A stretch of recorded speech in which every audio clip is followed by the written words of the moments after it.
কিছু কথা বলবো তো আমরা আমরা আসলে সরকারকে যেটা হয়েছে আমরা চাই প্রশাসন চাই ডাকসু নির্বাচনটা হোক অনেকদিন নাই প্রায় 30 বছর স্যার আপনারা চান না ডাকসু নির্বাচন হোক স্যার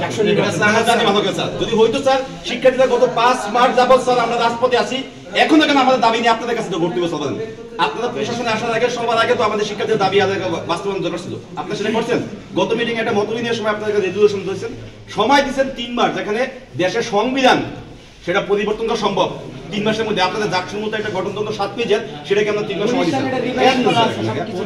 আমাদের সাথে স্যার এগুলা কোনো রকম সলসলই করা দরকার নেই স্যার আমি জুলাই গণহত্যা বিচার নিশ্চিত পরিষদের একজন সংগঠক আজকের ডাকসু মিটিংকে কেন্দ্র করে আমাদের আশা ছিল যে আজকের এই মিটিংয়ের পরে আমরা ডাকসুকে নিয়ে আরো সামনের দিকে আগাতে পারবো কিন্তু আমরা সেই জিনিসটি লক্ষ্য না করে দেখেছি যে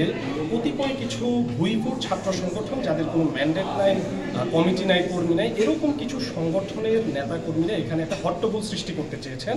এবং এক পর্যায়ে তাদের এই হট্টগোলে বাধ্য হয়ে আমরা ওয়াকআউট করতে বাধ্য হই এক প্রকার এইখানে তারা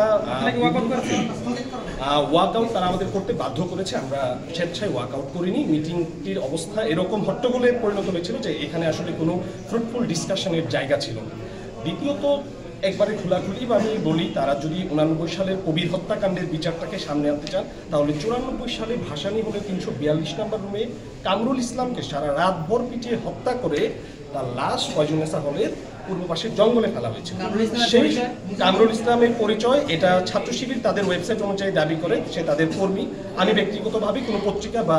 ইন্ডিপেন্ডেন্ট সোর্স থেকে সেটা ভেরিফাই করতে পারি হ্যাঁ মোজাম্মেল হত্যার সাথেও ছাত্রপন্থী সংশ্লিষ্ট ছিল এবং কামরুল হত্যাকাণ্ডের সাথে ছাত্রদলের সংশ্লিষ্টতার প্রমাণ পাওয়া যায়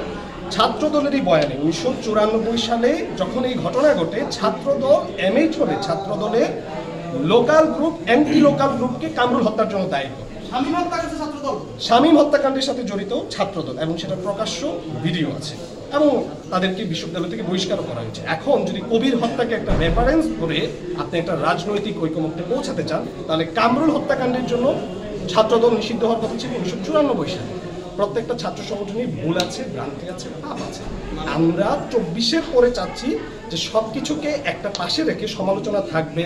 যাদের ঐতিহাসিক দায়ভার আছে সেই ঐতিহাসিক দায়ভার থাকবে কিন্তু সবকিছুকে একটা পাশে রেখে আমরা যেন সামনের দিকে আগাতে পারি পুরাতন আওয়ামী ফ্যাসিবাদী ন্যারেটিভ